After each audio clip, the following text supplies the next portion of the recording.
My name is DeNicola, and for my capstone, I had the opportunity to volunteer at the Joy Music School in downtown Knoxville.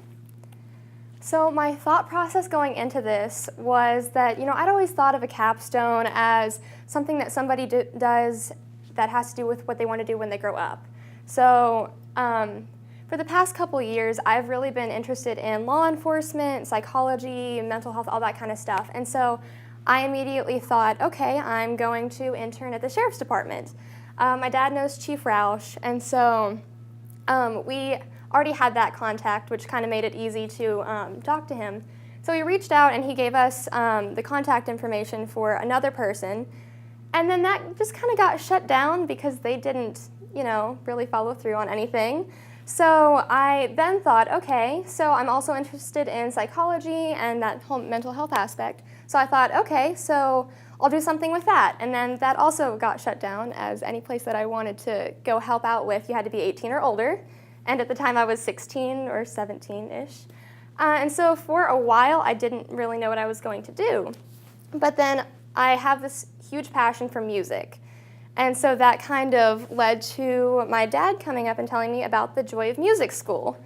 And I'd never heard of the Joy Music School before. Looking back on it, I don't know how I'd never heard of it because it's an amazing program. And I looked online, and it says that their mission is to provide a quality music education for financially disadvantaged at-risk youth.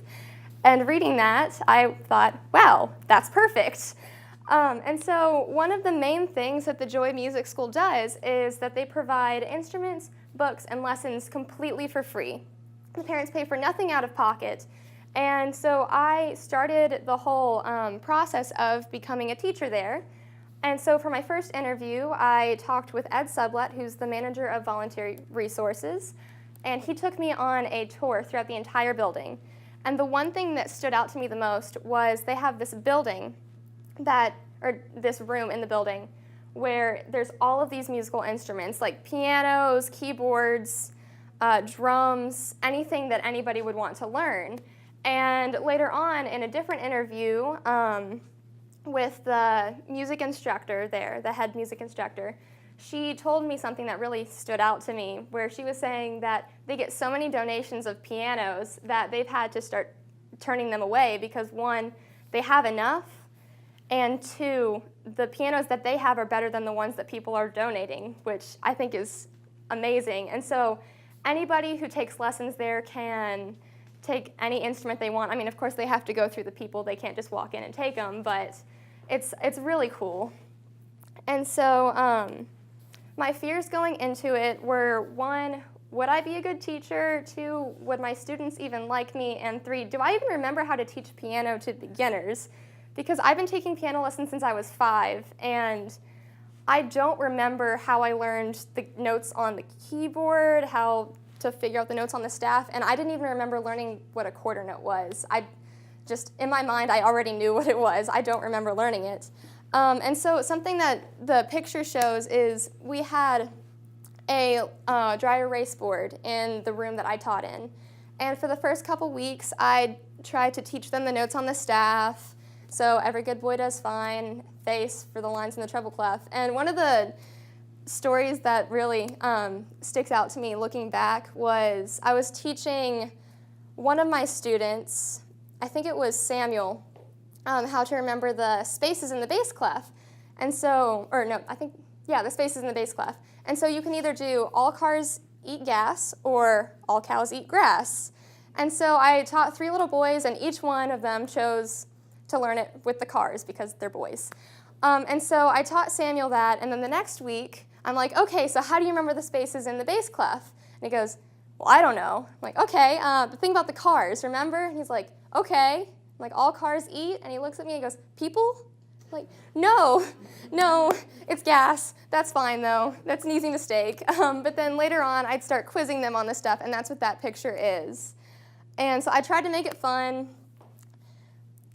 It kind of worked. So then here are the 3 little boys that I taught. The one on the left, that's Carlos, and then the other 2, if you can't tell, they're brothers. The one on the bottom, Samuel, and the one on the top is Kevin. And so like I said, one of my fears going in was that the boys wouldn't like me or that they wouldn't like piano. But just last week, I was talking to Kevin, and he looked kind of bored, and so I asked him, I'm like, Kevin, are you even enjoying yourself? And he goes, it's all right, it's not the worst. And I'm like, okay, that's all I can ask for. It's great. And so here are 2 videos from my lessons. You can see they have like the soundproofing stuff. It looks kind of creepy in the videos, but I didn't put that there. So a fun fact about Carlos, just a little backstory. He was the only student that I had that had previously taken piano lessons at the Joy Music School. And so going into it, I thought, okay, cool, he'll remember something. He did not. So he comes in with his little purple book, and I'm like, okay, so show me how far you got. Show me what you remember. And he puts the book on the piano, and he starts flipping through the pages, and he just keeps going. And it's one of the last pages, and I'm like, all right, that's amazing. Can you play that for me? And he looks at it, and then he looks at me, and he goes, I forgot.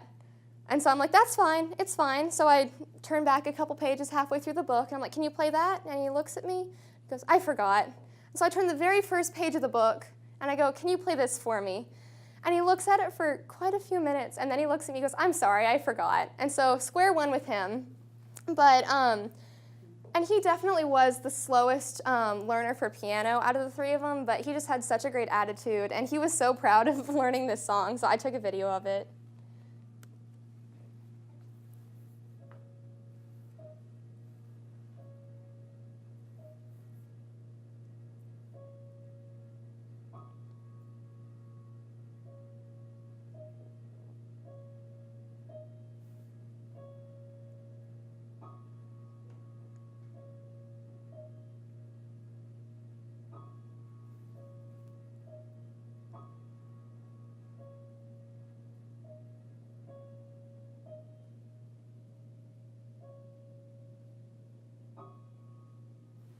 So he was super proud of that one. I mean, it sounds super easy, but he kind of struggled with that. I have another video that I didn't put in here, but just the difference in how many ways you can get that song wrong. And so then the other one, Samuel, so he's the 1 5th grader. The other 2 are 2nd graders. And so he was probably the fastest out of the 3.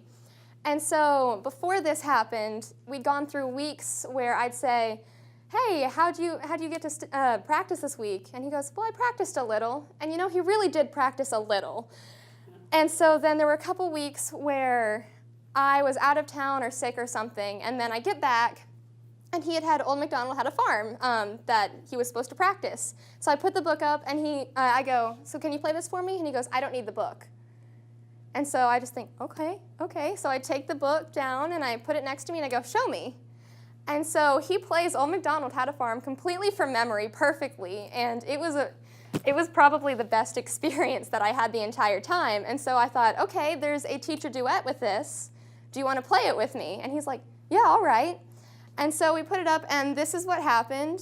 We did practice a couple times before this. And also, side note, this was propped up on the side of the piano, and at the end it falls down. You still hear it, but it's, yeah, just word of warning.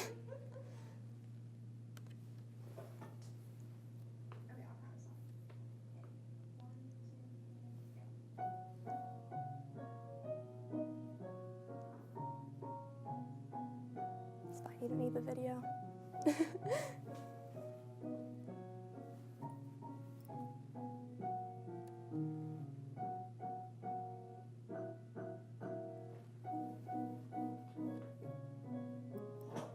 That's where it fell down.